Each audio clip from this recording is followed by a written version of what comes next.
வீரப்பெண்ணின் புலி வேட்டை பகுதி 2. அரண்யாவின் சத்தியம். அந்த மாலை சூரியன் மலைக்கு பின்னால் மறைந்தபோது மலைவாழி கிராமத்தை அச்சம் எனும் இருள் சூழ்ந்தது. ஒவ்வொரு வீட்டின் முன்பும் மக்கள் கூடி தங்கள் அரசனின் வருகைக்காக காத்திருந்தனர். ஆனால் காட்டின் எல்லையிலிருந்து திரும்பிய இளைஞர்களின் முகத்தில் கண்ணீர் வழிந்தது.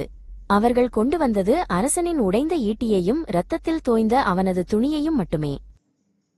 அந்த செய்தி கிராமத்தை ஒரு நிலநடுக்கம் போல உலுக்கியது. துயரத்தின் ஓலம் இருளில் எதிரொலித்தது.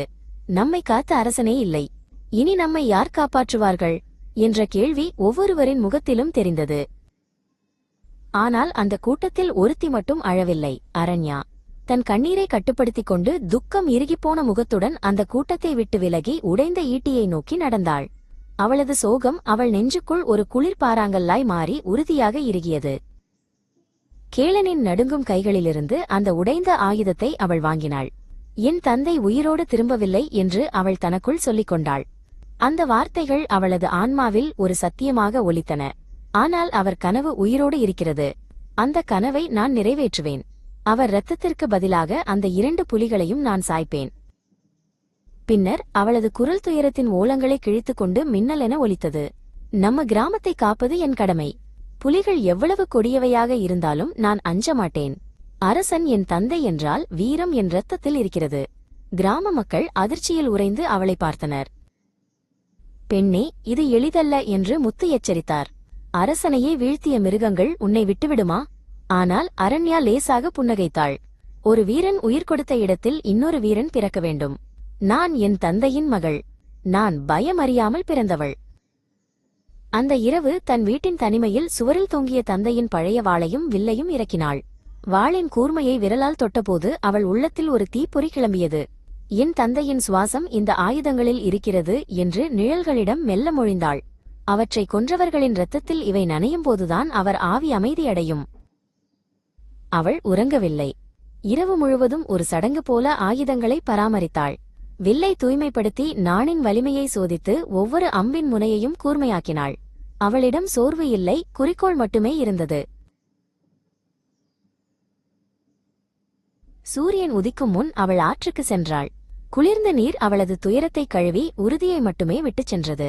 அவள் நீரிலிருந்து எழுந்தபோது அவள் ஒரு புதிய வீராங்கனையாக பிறந்தது போல உணர்ந்தாள். அந்த நாளிலிருந்து அவளது வாழ்க்கை அந்த சத்தியத்தின் சாட்சியாக மாறியது. அவள் கடுமையான பயிற்சியை தொடங்கினாள். உடைந்த கிளைகளையும் விலங்குகளின் மங்கிய கால்தடங்களையும் கொண்டு காட்டின் மொழியை படிக்க கற்றுக்கொண்டாள். அவளது குறி தவறாததாக மாறியது. காற்றில் விழும் இலையை கூட அவளால் அம்பெய்து வீழ்த்த முடிந்தது. அவளது ஒரே இலக்கு புலிகளை விட வேகமானவளாக, வலிமையானவளாக, கொடியவளாக மாற வேண்டும். அவள் தோற்க மாட்டாள்.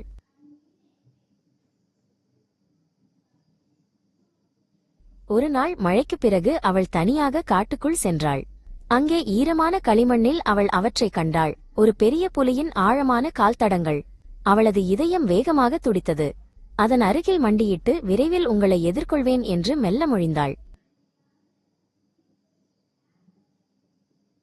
அன்று மாலை கிராம பெரியவர்கள் கவலையுடன் கூடினர். நாம் தலைநகரிலிருந்து அரச வேட்டைக்காரர்களை அழைக்க வேண்டும் என்று முத்துவாதிட்டார். இது ஒரு பெண்ணின் வேலை அல்ல, ஒரு படையின் வேலை. கேளனும் மற்றவர்களும் பயத்துடன் தலையசைத்தனர். அப்போது தீயின் வெளிச்சத்திற்குள் அரண்யா நுழைந்தாள். அவளது குரல் உருக்கை போல ஒலித்தது. யாரையும் அழைக்க தேவையில்லை. என் மூச்சு இருக்கும் வரை இந்த மண்ணை நான் காப்பேன். என் தந்தையின் இரத்தம் வீணாகாது. அந்த புலிகளை நான் சாய்ப்பேன்.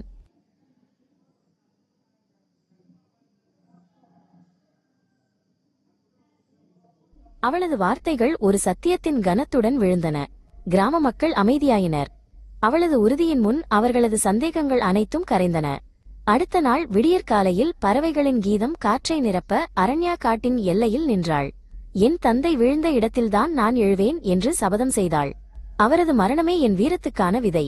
அந்த கணத்தில் அவள் துயருற்ற ஒரு மகளாக இல்லாமல் வரலாற்றில் நிற்கும் ஒரு வீரப்பெண்ணாக ஆனாள்.